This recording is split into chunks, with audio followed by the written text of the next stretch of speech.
Добар ден најпрвен. Денеска сме овде во Прилеп, разговараме со прилепчени поврзано со оваа тешка сурова реалност која што ни се случува изминативе 3 години.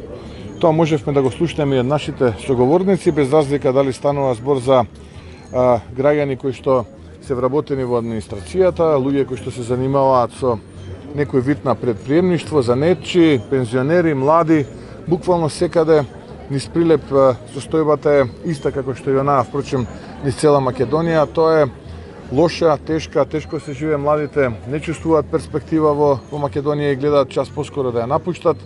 Повозрастните, поискусните се разочарани, исто така се обесхрабрени, понижени, омаловажени, практично една тешка слика, но на кое што можеме да го слушнеме од нив е дека коалицијата за обнова на Македонија добива акламативна подршка, добива огромна подршка од прилепчани и јас чувствувам дека за нешто помалку од 10 дена од денеска овдека во Прилеп коалицијата за обнова на Македонија ќе постигне историски резултат, можеби најголема победа од независна Македонија.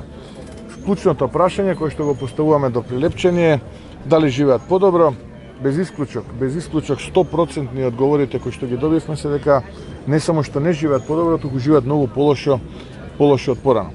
Така што сето она кое што изминативе 12 дена кампања го слушнавме низ Македонија се повторува и овде во Прилеп и тоа е доказ дека нема исклучоци, дека буквално оваа трогодишна пандемија од ова раководство на СДСМ и Зоран Заев буквално ја зафатило цела Македонија.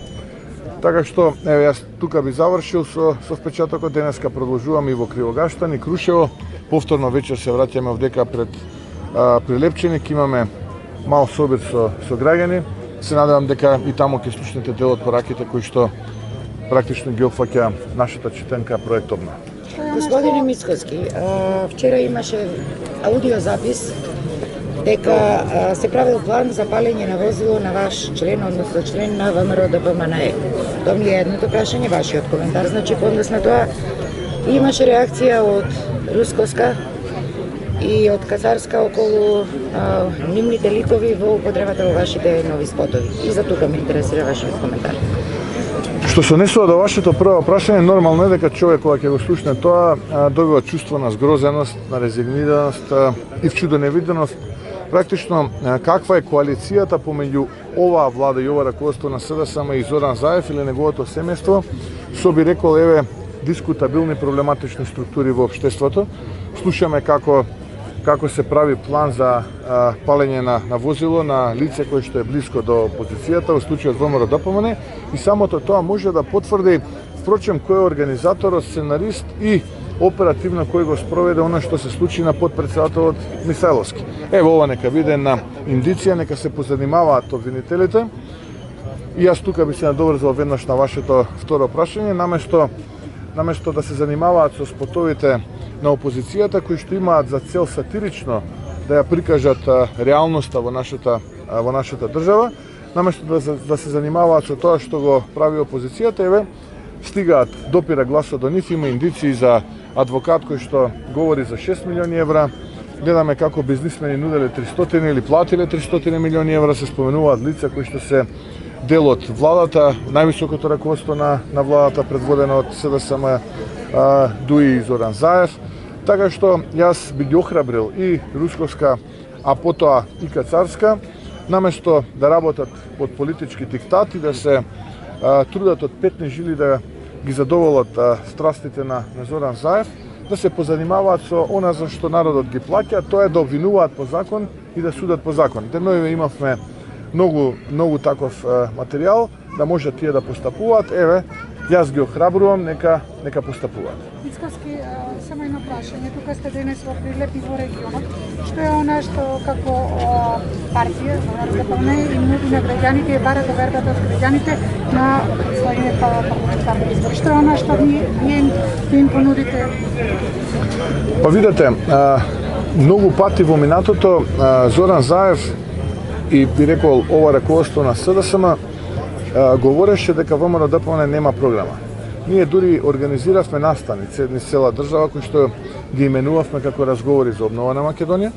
Од таму собиравме идеи, предлози од граѓаните, потоа внатре партиски работевме, многу експерти кои што се политички определени и неопределени од земја во иностранство, учествуваа во изработка на овие 360 страни многу внимателно одбрани, во кои што има повеќе од 1000 проекти, мерки, политики и така натаму. Буквално има таму за секого во сите области. Ние чуда не ветуваме, ние не сме СДСМ, ние не сме волшебници, ние тоа што ќе го ветиме, тоа и ќе го исполниме. Затоа што нашиот политички противник знае да вети многу работи, а прашање е дали во еден мандат ќе успее по некој едноцифрен процент од тоа што ќе го вети да го испорачи.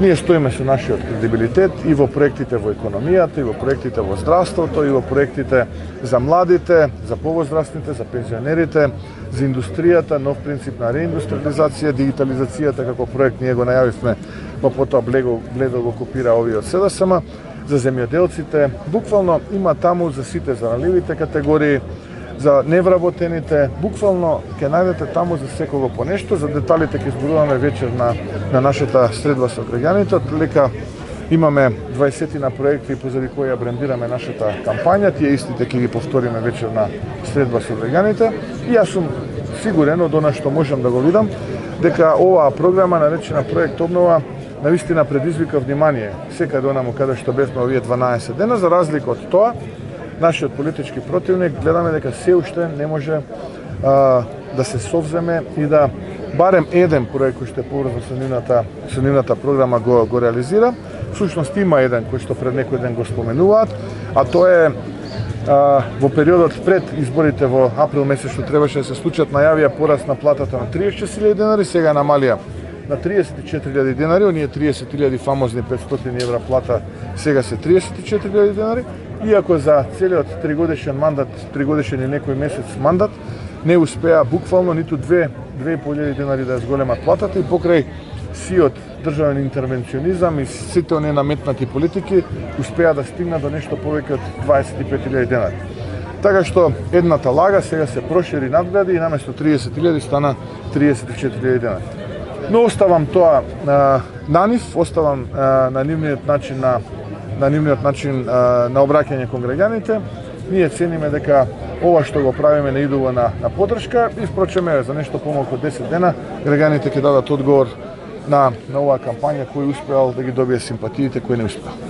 Шекеринска вели дека лицемерно е ВМРО ДПМНЕ да зборува за правда и правна држава, кога не може да му достави од судските власти покана на Милошовски. Милошовски вели дека од 10 април ја има примено поканата, тоа е неефективна медија. Да.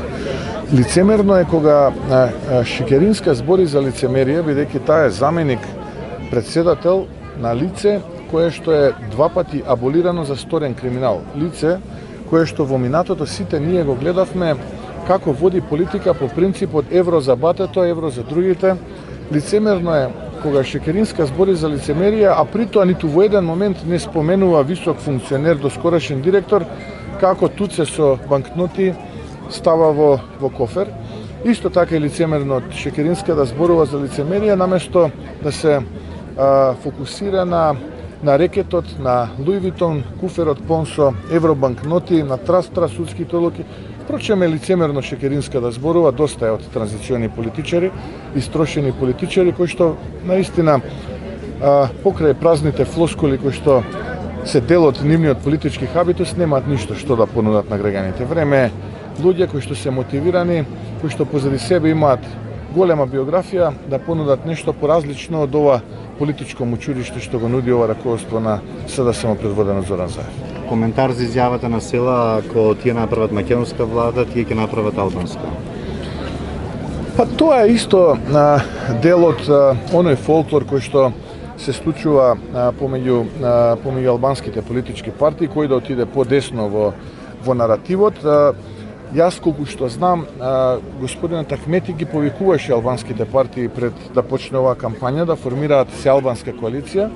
Од страна на господинот Села тоа беше одбиено. Сега не знам што го натера најнаш да размислува во таа насека етноцентрично. Тоа не е во духот на она што ни предстои, а тоа се конечно датум за отпочнување преговори со Европската унија и приближување кон Европската унија, бидејќи оваа држава е заедничка за сите граѓани, за македонците кои што се мнозинска заедница и за немнозинските заедници како што се албанците, турците, ромите, власите, србите, бошњаците И секоја изјава која што оваа хармонија ќе ја наруши не е добра и на тој начин не се мобилизираат гласови, туку напротив се демагнетизираат, демобилизираат гласови. Но впрочем тоа е начинот на кој што тие одбрале да ја водат нивната Зашто политика. заеби понуди евентуално 15 пратеници или пак 8 вие?